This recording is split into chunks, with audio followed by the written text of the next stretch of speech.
Waxaan kula wadaagayaa 10 caado oo kalsoonidaada burburinaysa. Ku dhaqmidda 10kan caado waa mid naftaada u horseedaysa niyad-jab iyo rajo la'aan. Haddii aad ku dhaqanto caadooyinkan xun, waxaa kugu dhalanaysa niyad burbur ama kalsooni la'aan.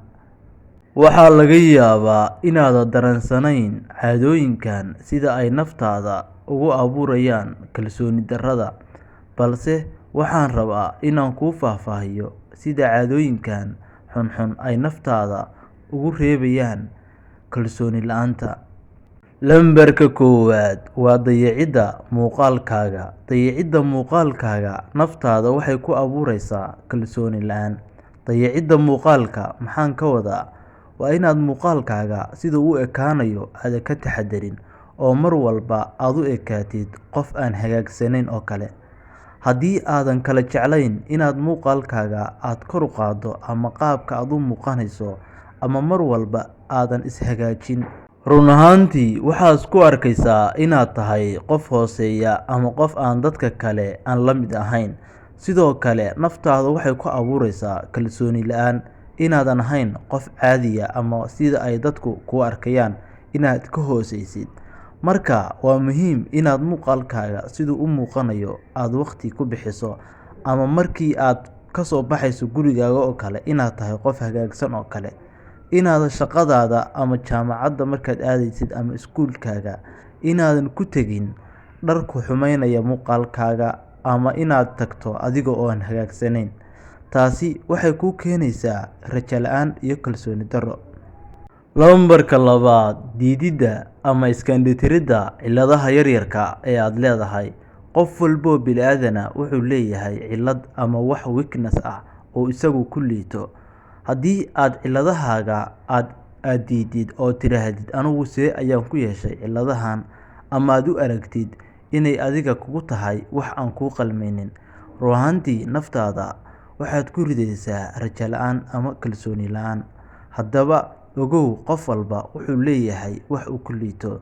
Waxa aad ku liidatid ama cilladahaaga ha u arkin wax dhibaato ah, waayo dadkoo dhan waxay leeyihiin cillado ayaga u gaar ah. Lambarka saddexaad, ka hadlidda waxa aad ku liidato mar walba. Haddii mar walba aad ka hadasho waxa aad ku liidato oo aad garanayso inaad ku liidatid, run ahaantii ma wanaagsana. Naftaadana waxay kuu ridaysaa kalsooni la'aan. Wax walba oo aad ku liidato, haddii naftaada aad ka dhaadhiciso inaad mar walba aad ku liidatid waxaas oo aadan qaban karin, naftaadu waxay kuu sheegaysaa waxaas inaadan qaban karin. Haddaba ha isku ridin kalsooni darro. Wax walba waa lagu dadaalaa, waanaad qaban kartaa. Waxaad ku liidatid waad ka soo kabsan kartaa, waanaad baran kartaa. Marka naftaada ha ku xirnaan mar walba. Lambarka afraad, ammaanta xad-dhaafka ah ee dadka kale.